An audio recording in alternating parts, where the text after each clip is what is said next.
Cloud, hide floating controls. We're also going to be using some of the parameters from this week 5 overview doc. I went into a little bit too much detail on this, but if you want to read that, the background for the activity you're going to be doing this week is based around the design of a prosthetic elbow, which is a product that is produced by Phil Our TRS. We're looking at a very simple model of this system. We're also going to be covering how to set custom materials inside SOLIDWORKS. So I'm hoping that most of you have SOLIDWORKS loaded. I see that Pedro's still waiting for his to load. That's some kind of error. What is that about? Oh yeah, don't worry about that. That's not. You'll be fine. All right, so now we've got this going. I'm going to start by making a new part. What I'm going to do with this is that really I'm trying to design one component, but I can't load that component the way I want to and test it in a method that's consistent with the empirical test that's being done by the company if I only have a single component. So I'm going to make one component. I'm going to derive the other components in the assembly off of that first component. So there's not really going to be anything in the second components that will need to be defined other than a few dimensions. And those values, while not arbitrary, they're not going to change. They're going to be constant. But most of the dimensions in this first part will, even though it is still going to be pretty simple. So I see we still got a few people waiting for SOLIDWORKS to load. On those secondary parts, my only concern is that the distance, I have a face where I can apply a load to that is 12 inches from the center of my component. And I want them to be reasonably rigid relative to the urethane core. So I guess since we're waiting for people to have things load out, I'll just show you guys some of the pictures from here. So this is the TRS inner joint. You can see it best in this view. It's a prosthetic elbow. And what they're doing right now is that there is a locking mechanism here on the end that when you pull the lever down, there's a set of crown gears that engage that prevent rotation. So you can set it to whatever angle you want. And then once you've set it to that angle, it acts like a giant spring. So a very stiff spring, so that there is a relationship between the amount of force you play on the end of a arm. In this case, there's just a rod that is 12 inches long, relates to a certain amount of deflection. Also has a fairly reasonable amount of dampening to it. So it's not a perfect spring. It actually loses energy as it's oscillating. And so that's a shock absorber. So it both will respond compliantly and dissipate energy. And that's the primary advantage of this device. And so what we want to do as part of our design is make the same thing, but more materially efficient and at a smaller scale. So we want to design an elbow like this one that's smaller, uses less urethane, because that's the component we're going to be designing around primarily, and has a force deflection relationship that is half to as stiff as the current design. So somewhere inside those bounds. Okay. I think maybe everyone except for Eduardo got SOLIDWORKS going. Your SOLIDWORKS okay? Okay. So in SOLIDWORKS, we're going to start this off by sketching on the front plane. So go to the top plane. Go to the top plane and create a sketch. Oh, I forgot to change my unit system. I do want to be in inch pound second. So I'm going to change that and then go back into the top plane. I'm going to draw a center line. I'm going to have that center line go through the origin. I don't really care how long it is. And then I'm going to draw a corner rectangle just somewhere on one side of that line. The reason I'm using this rectangle in the center line is I want to be able to specify the inner diameter and outer diameter of the kind of donut shape as I'm building this. So I'm going to specify the smart dimension, click on the left, or say the right side of the box and my center line. And I'm going to move my cursor to the opposite side of the center line so I get a diametric dimension as opposed to a radial dimension. Hopefully you can all see that going right there. Do the same thing on the outside. So left side, center dimension, drag it across. I'm going to set the outer diameter of this to be 2.5 and the inner diameter to be 0.75. And then I'm also going to exit the Smart Dimension tool. I'm going to delete these horizontal dimensions because I want to be able to make my outer edge a different size than my inner edge. Now, I'm actually going to make these the same size to start off with, but I want them to be able to be different. All right, so I'm going to set the width at the inner diameter to 1.5, the width at the outer diameter to 1.5. And then to keep these aligned, what I'm going to do is I'm going to find the midpoint of each of these lines. And I usually do that by hovering over close to the midpoint, waiting for that to show up and then clicking on it, holding control and clicking on the origin, and then making those 2 points horizontal. And I'll repeat that process for the other line, again, making it horizontal. And that's going to fully define all the dimensions that I want to use for this revolve. May seem like a lot of work to get 2 concentric circles put out, but this is going to save me time later when I set up my design study and I specify what dimensions I want to use. I also want to make sure I label these. So this bottom one here is going to be the outer diameter of the urethane component. So I'm going to click on that. Wait for SolidWorks to respond. Anyone have any questions? We're waiting. No? So there was a horizontal on the top line here and the bottom line here. I took those relations off so that I can make 2 dimensions for the side lengths. And I can actually change these. Oh, I guess it's not the same value. It's going to stay kind of lined up. I have them as 0.5 right now because that is the default. That's the size of the existing component. But I want them to be able to be different for when I revise the design later. Yeah. Yeah, the midpoint makes it horizontal, yeah. And so this is gonna be my OD, so I'm gonna make this OD. This one is gonna be my inner diameter, so I'm gonna make it ID. This one is gonna be my outer width, so I'm gonna say O width. If you would rather, oh, that's not the right spot. You gotta do it in the text, not in the dimension. If you want that to just be like OW instead of O width, then you can. I just was concerned that I wouldn't remember what that W stand for. So I went I width. And if you want to write out outer diameter, inner diameter, do whatever you think is appropriate for your own parts, right? Depends on who is modifying them. You know, if it's you, if it's somebody else, you can be more or less descriptive with that. Any questions on that first part? We're going to go from sketch to part super fast. So features, revolve boss base. We have a single center line inside this sketch. So SolidWorks automatically recognizes that as our axis of revolution. We do want a 360-degree blind revolve. So you just click on the green check mark. Next thing we need to do is we need to define the material for this part. Now, in this case, we have a custom urethane. So I'm going to edit material.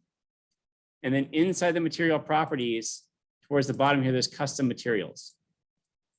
One of the things that's confusing about this is I can't put a custom material into custom materials. I have to put it into a category of materials.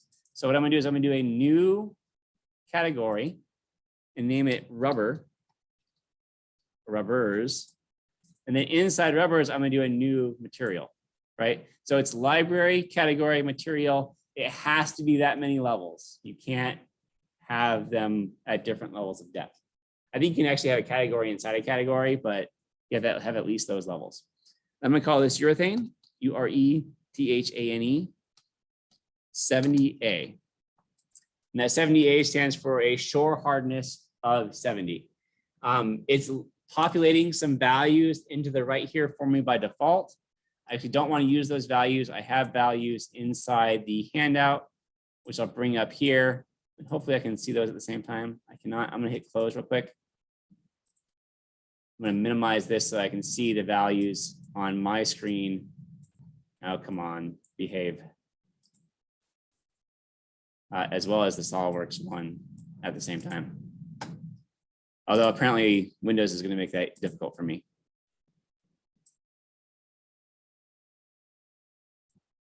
SolidWorks is also not,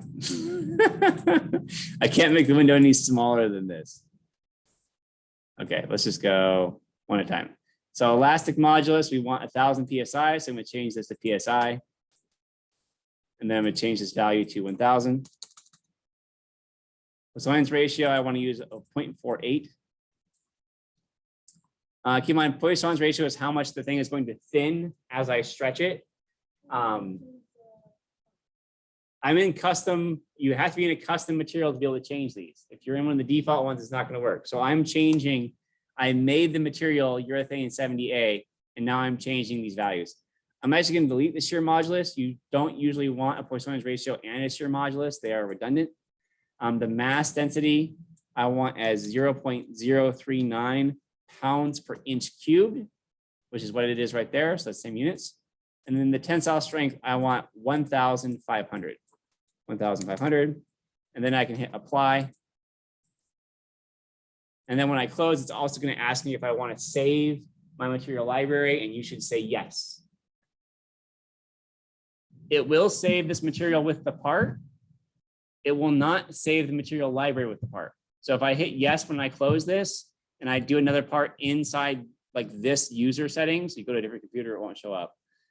You'll have that option there. When you open your part on a different version of SolidWorks, it will still have those material properties, even if that material does not exist in your library. Okay? Yeah. I did remove the other stuff. Thermal conductivity and specific heat, I don't really care about, but if you want to delete them, you can. The ones down below tensile strength, you can ignore, but you should have those 4. Good? It's a good question though. Yeah. Because who knows, right? There could have been stuff down there that we just ignored for no reason. Any questions on that? So if you ever need to define a new material in SolidWorks, you know where to find that. And usually you can find the material properties for pretty much anything online. I will give you guys a strong word of caution. The material properties you find online may not be the material properties of the components you're using. If you can get the properties from your supplier, that will be significantly better than what you get online. Also keep in mind that a lot of times they are rated for certain values as a minimum or maximum. So if they say that the tensile strength is no less than certain values, keep in mind the tensile strength may be significantly higher than what it's rated for. And if you're designing something to be like a failure part, like a shear pin or something where you want it to break at a certain force, make sure you're being very clear with your suppliers as to what you're going to use that for. Otherwise, you may very unexpectedly find out that your part doesn't fail the way you expect it to, which can be very much a problem. Okay. Questions on that? Look pretty good? Let's make 2 more parts really fast. First, save this one as core. And I don't want to have any Newton's hammer, so I'm going to make a new folder. I'll just call it week 5. And then I'm going to make a new part. And I'm going to import my core into this part. So I'm going to go to my, oh, where's my week 5 folder? Where did I make that?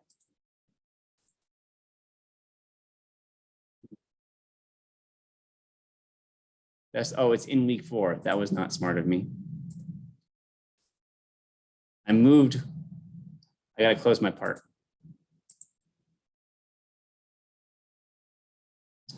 Oh, fine. I'll just. I actually made week 4 inside week, or week 5 inside week 4. I'll move it later. I'm going to drag the core from my week 5 folder into my new part. So it asks, do you want to make a dry part? I'm going to say yes. I don't want to click anywhere in here. Click on the green check mark. This is just like in assemblies, that clicking in the workspace is a trap. Click on the green check mark. Saying, do you want to change units to match your dry part? Yes. Because I didn't change my units from IPS, from MMGS to IPS before I loaded the part. then all I want to do is I want to make a pin. So I'm going to go to the front plane. I'm going to sketch. I'm going to convert the inside edge of my core. I'm going to go into features, extrude boss base, give it a mid-plane extrude of 3 inches. The advantage of doing this is now whatever I set the interior diameter of my core to, the pin will automatically be sized to match that size.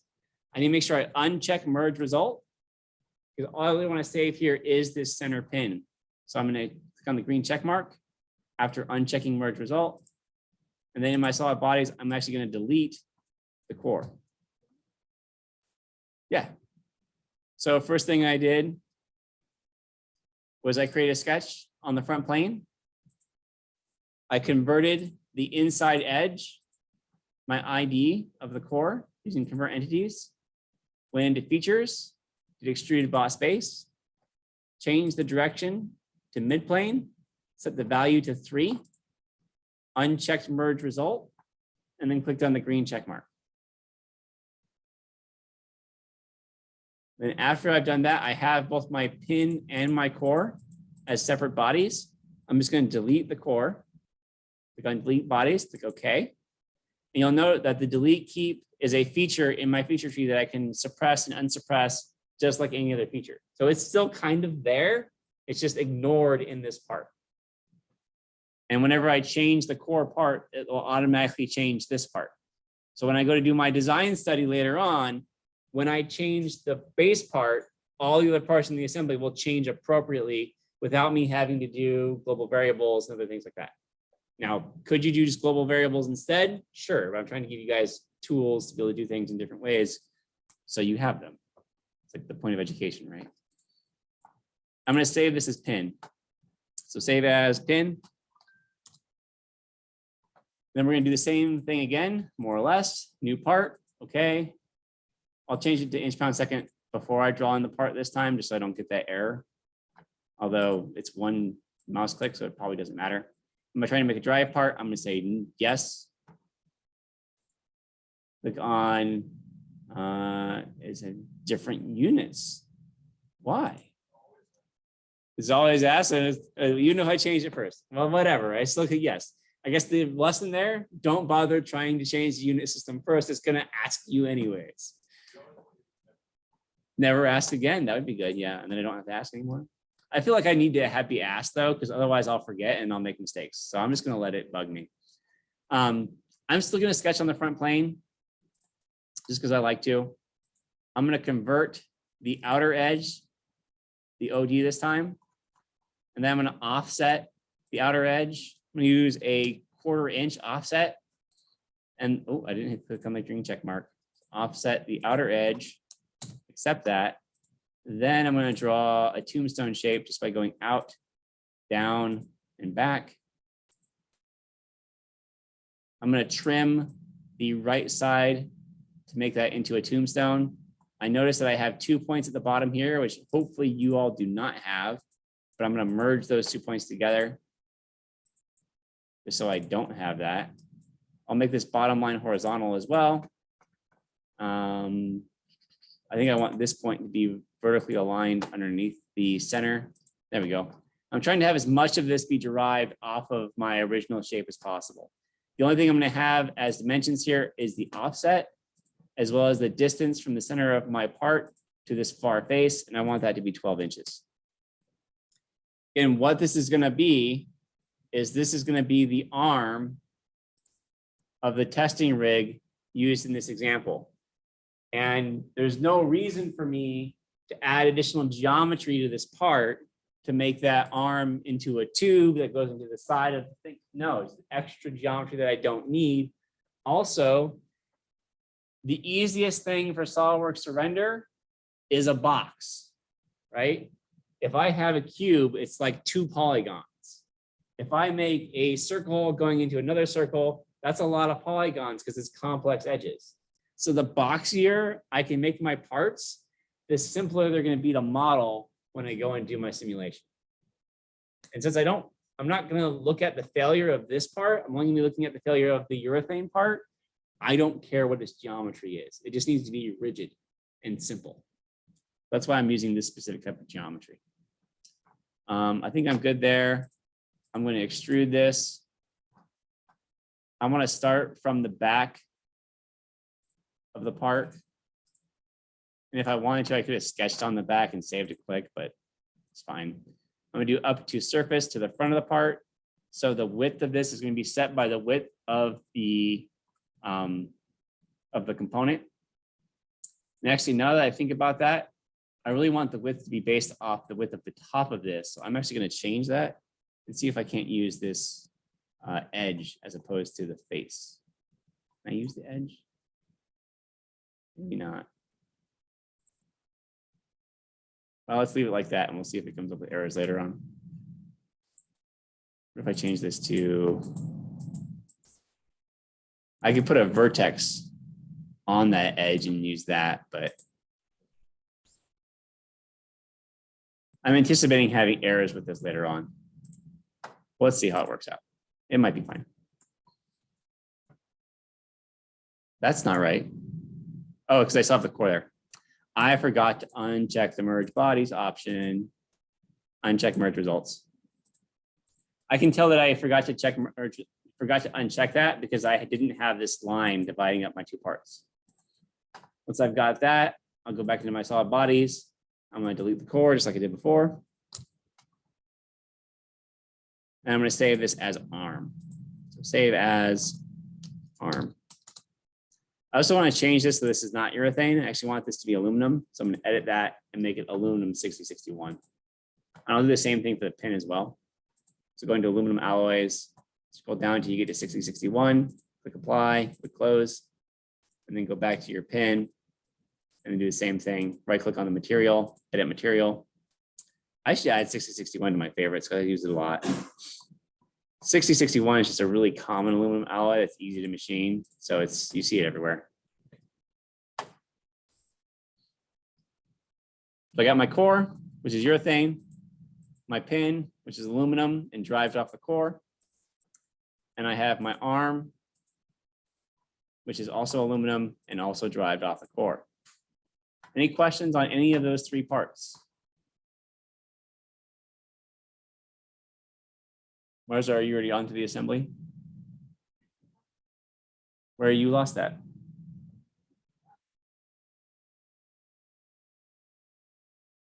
The body for the core, yeah.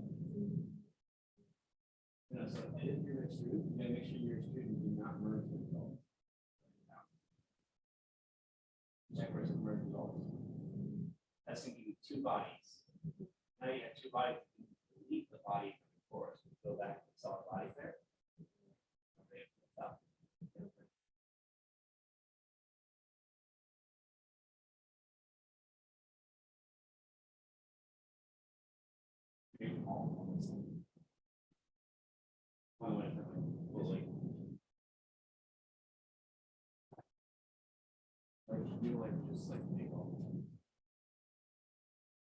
You can make the parts in the assembly if you wanted to, and that would work fine. I don't like making parts in the assembly because it's usually mimics a derived part. So there's advantages and disadvantages to doing that. You can always break that later, and you can also embed the parts into the assembly after the fact as well. So switch between those two modalities. That's not what I'm doing right here. I'm going to go ahead and post a zip file with these components for any of you all that get behind, so you can catch up and follow along with the simulation portion of this. Give me 1 second.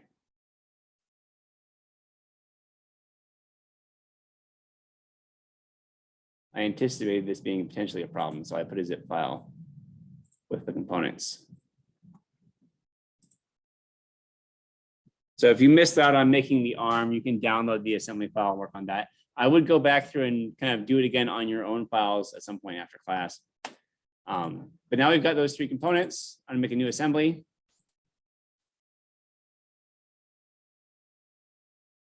Wait for it to load. I'm gonna start with the core. Click on the green check mark. I'm actually gonna go ahead and change my units to inch per second.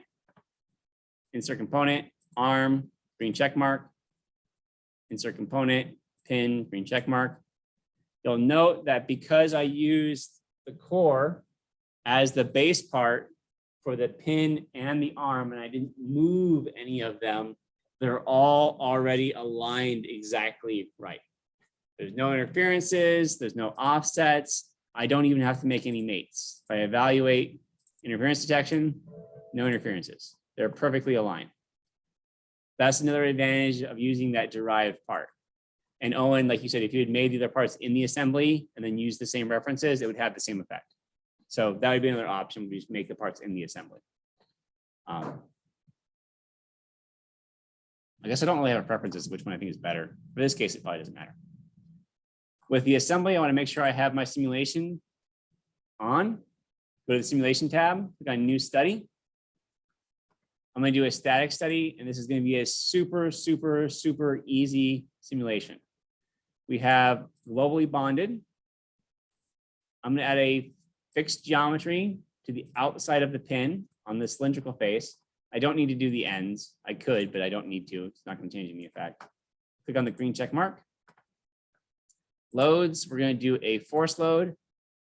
And the only thing I make sure is I'm going to put it on the far side, but I want to make sure it's normal to that face going downwards. So click through your options here, find the one that's going down or up, and then reverse it. And then set that to a load of 15 pounds. And if it doesn't change when you change it there, try coming over here and changing it, and then click on the green check mark. Also, make sure it says 15 pounds on there. I don't know why, but for some reason, SolidWorks likes to not update when you edit that. You can always go back into it and then edit it again, and it should fix it. So very easy simulation setup. I'm going to run this. It is going to give me the flag for large deformations. In this example, the deformations are significantly large enough that if I don't click yes on that prompt, I won't get good results. So when the large deformation flag comes up, make sure you hit yes. So I'm going to click on run this study. It's going to say, hey, you're getting large deformations. Would you like to be running large deformation mode? I'm going to say yes to solve with large deformations. It's going to go through and solve a displacement. Let that model deform. Use the deformed shape to do another one.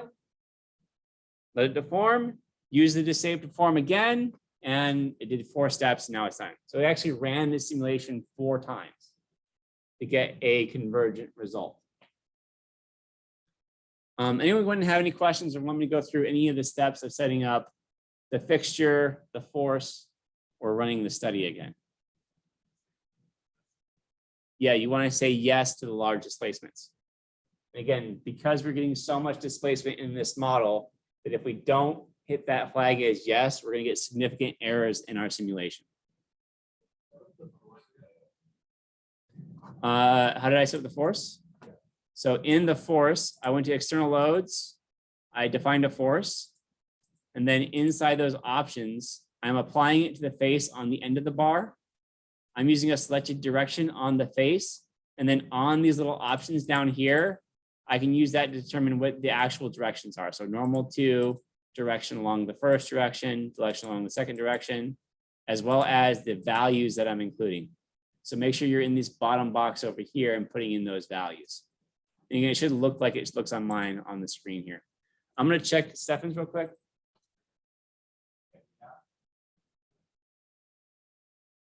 If you're not using that combination, like if the force is going kind of like to the right instead of down, it's probably going to fail because it's going to torque it too much.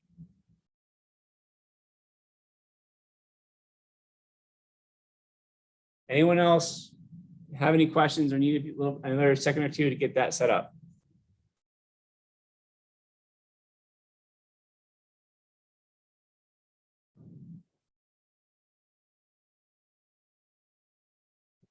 Did you download all the parts or just one?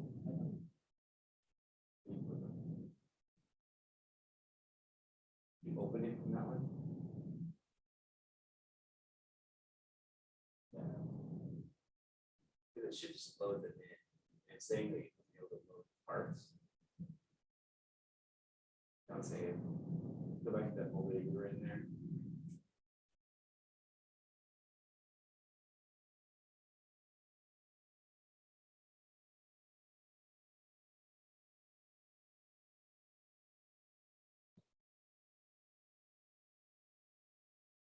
Oh, do you have another part? Oh, it's because you have it open. Yeah. Close your other parts and then try again. Yeah, so I guess a word of warning, if you are downloading and using the parts that I made and you have other parts that have the same name opened in SOLIDWORKS, it's going to try and use the parts that you have opened before it does the ones in the same folder. So names in SOLIDWORKS can be very difficult. All right. I only care about the stresses inside the center portion of this. So what I'm going to do is I'm going to click on this part.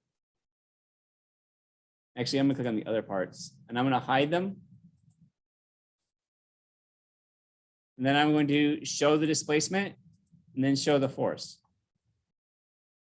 I can also go into chart options, turn on my min and my max. And I can see that the max here, oh, this is in the wrong units. I'm going to do edit definition. And I want to have PSI. And you see that my maximum force is 240 PSI. So in this configuration, my factor of safety, remember my yield was 1,500, is pretty significant. And in fact, I could go and define a new factor of safety plot. I don't have yield ultimate stress for my materials. I should have yield stress. I'm going to go to my urethane, edit materials. I'm just going to copy my tensile strength and put it in for yield strength. Those are not actually the same thing, but for the purposes of running the factor of safety, I'm going to pretend they are. And then I'm going to do a new factor of safety plot. And I want to do it for just the core. And you can see the factor of safety here goes somewhere between 6 and 89. On the displacement, again, I can show those other components again. I do care about the displacement at the end of the rod. I have to show and hide that real quick.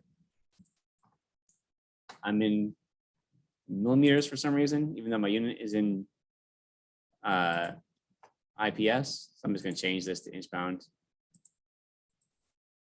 There you go. You can see I have about 2 inches of displacement. And if you do the math, this design should have a 25-degree rotation over 12 inches, which gives me somewhere around 5 inches of displacement. But my model here doesn't have the holes in it. So it's stiffer than the model that I want to kind of compare to. But that's fine because I'm going to make this smaller, right? So as I make it thinner, it's going to get less stiff.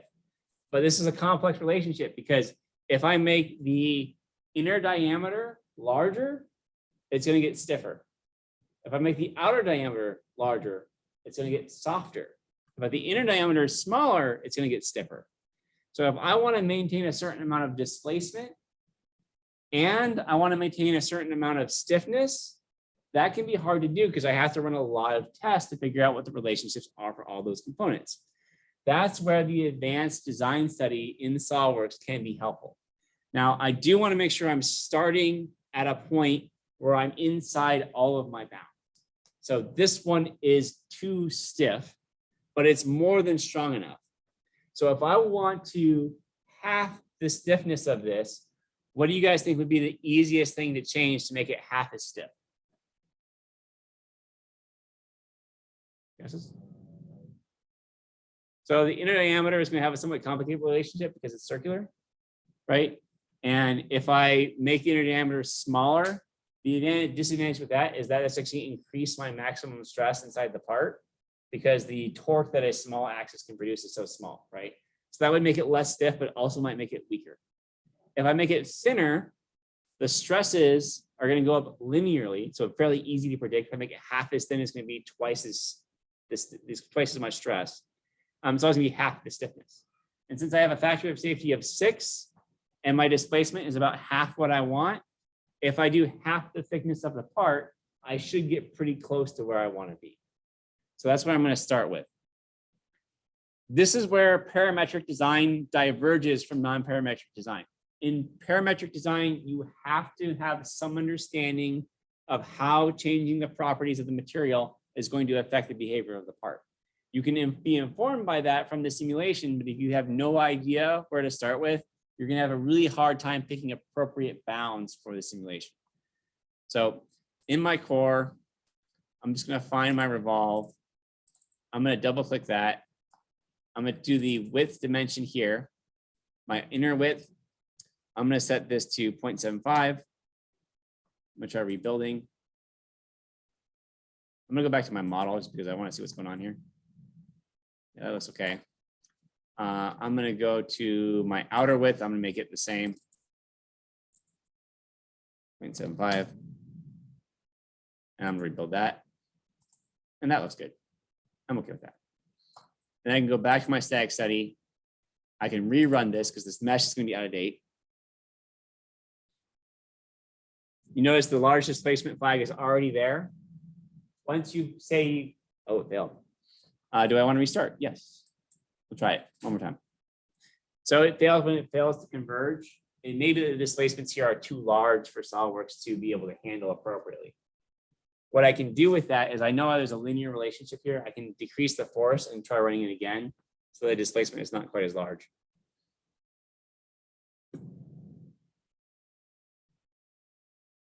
You notice it went backwards. That's a sign that this solution is not converging the way it should. And it could be just that I'm turning this part too far and the strains are big enough that the shape of the polyhedrons that it's making is so far removed from their original shape that it's not able to give a good solution. And that's the limit of finite element analysis, more or less, that it will only handle deformations up to a certain point. Looks like this is going to work after finishing though.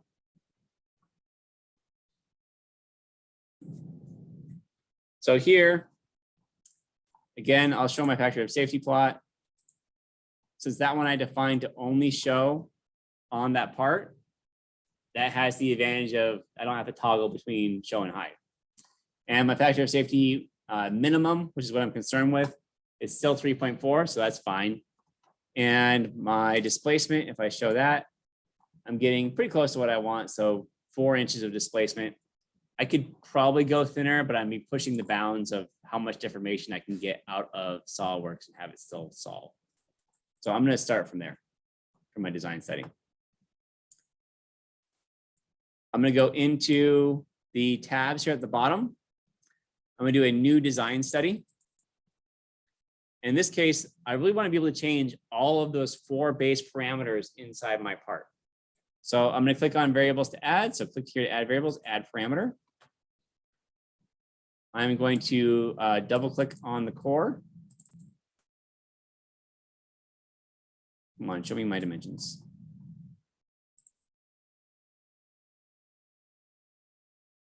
Oh, sorry, double click on the revolve, the feature for the core, not the core itself. I could also just type in the names here, but I'd rather just click on them. Oh, I got to add a name.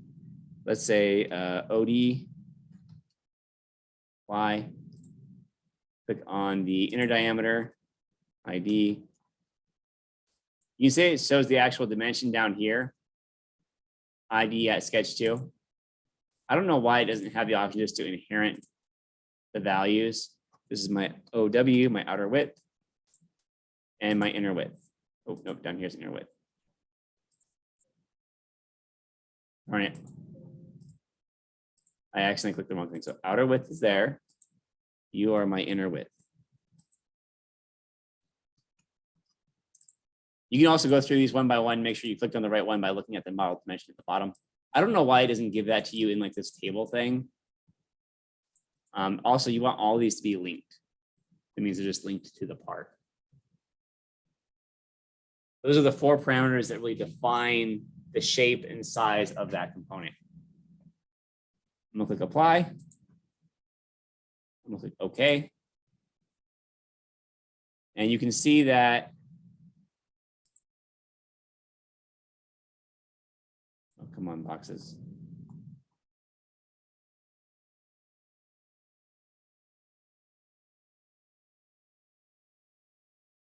Oh, I'm gonna add all these to my list down here.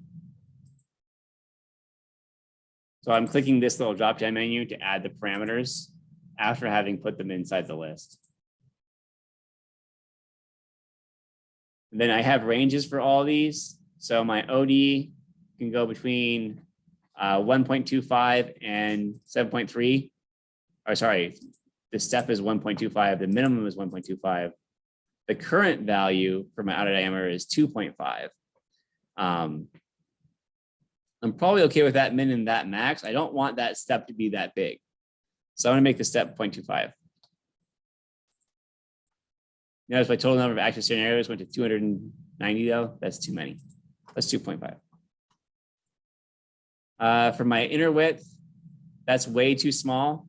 I'm gonna say maybe 0.5 to 1.5 in 0.5 increments. Same thing for my outer width. We'll do 0.5 to 1.5 in 0.5 increments.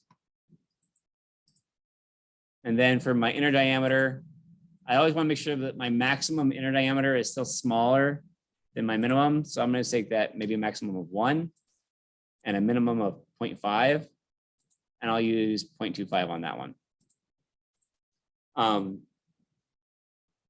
That's 162 scenarios, just as a note. That's a lot. I might want to look at these ranges and figure out, okay, which one of these is the least realistic. Probably using 0.375 as my outer diameter. Right now it's 0.25, is a little unrealistic. So I might make that down to 2.5, the current maximum, or maybe 2.75 or something like that. Right, and that cuts the number of scenarios down in half. I could also pick one of these to hold constant, and then that's going to decrease that by the number of steps I have inside there, or make the step width bigger or whatever, right?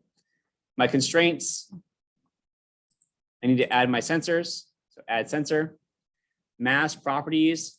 I want to do the mass properties of just the core. Right? I don't care about the mass of the arm or the pin. I only care about the mass of the core. This is the thing I'm actually designing for. So that's important. I want that to be minimized. So I'm going to click on OK. Actually, I should add that as a goal and not as a mass. Do mass properties of the core. Same exact thing, just on goals instead of constraints. Yeah. And then my constraints, really, I want this to be the factor of safety, stress, factor of safety.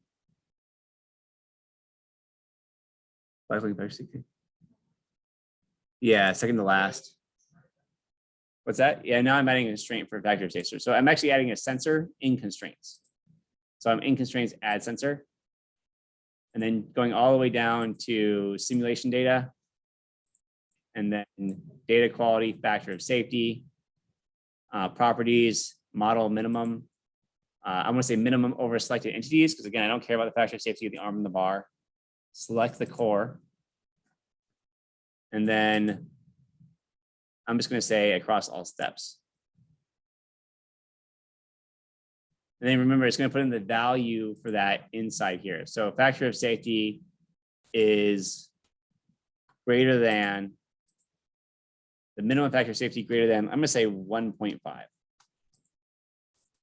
actually want to remove this one if I can. So I'm going to right click on it and hit delete.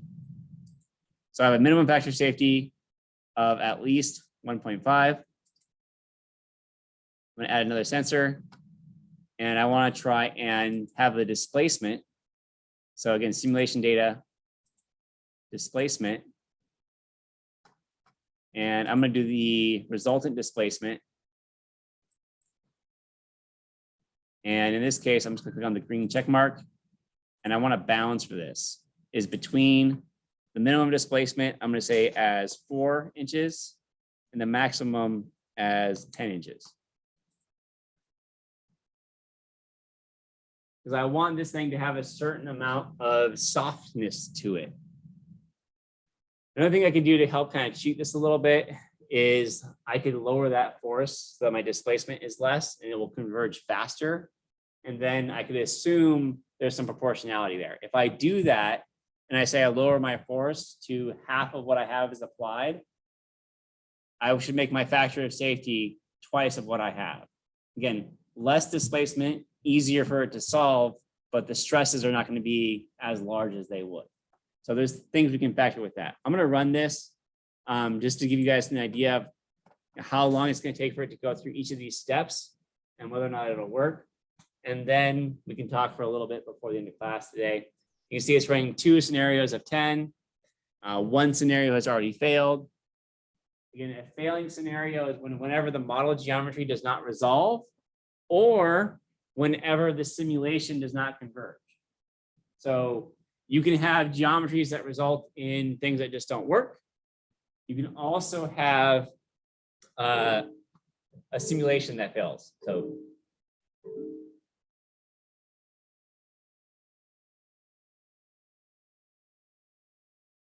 in this case, I think it's whenever I have my my inner and outer diameters are not matching. I have an angled surface on that outer face, and then my arm is not rebuilding properly. So probably what I need to do is I need to set it so that the width of that arm is only to the width of the top portion of the simulation rather than using those spaces as references. And I realized that as I was making the part. But you can see that I don't have to be 100% perfect with how I set this up for every single scenario. It's just going to complain whenever I have scenarios that don't work. It will still give me results for all of the other scenarios, and I can still use that to edit or improve my design. I'll let do a couple more. Also, I don't have to let this finish. I can stop it whenever I want, and I still have all of that data. So if I hit stop right now, you got to wait for it to finish with everything it was doing.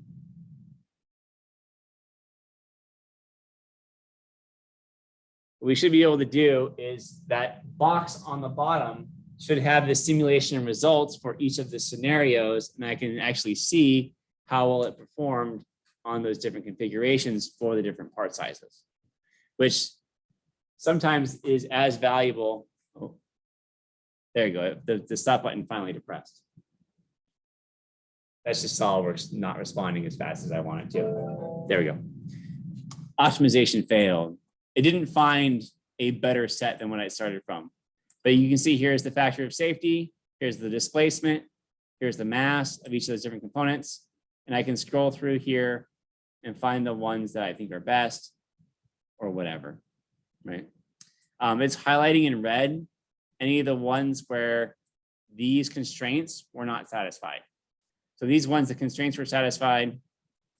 These ones over here, the constraints were not satisfied. You can see this is 8.8 e to the negative 1. I should probably also have a note on here for other issues that come up. Yeah, it was only 0.8, so it didn't achieve the deformation that we wanted. So you can kind of pull that out. Again, you imagine if you actually did want to test all these possible combinations, and I can set what range of combinations I want to test, that process could take a long time. This is automated. I get it for me by default, and I can save this out as well as an Excel file. So you get a table of, a bunch of different test results. Good way to impress professors, group members, whatever. I ran 1,000 different combinations of these parts and picked the best one. I mean, SolidWorks did it while I had lunch, but it's still, I told SolidWorks to do it, so I get the credit, right? Anybody have any questions on that? Yeah, I'll post the video. And you guys can follow along. I may make another one where I fix the problem where the concave convex parts don't resolve. And I'll probably, after I do that, I'll post the solution with all the different possible combinations so you guys can see what that looks like.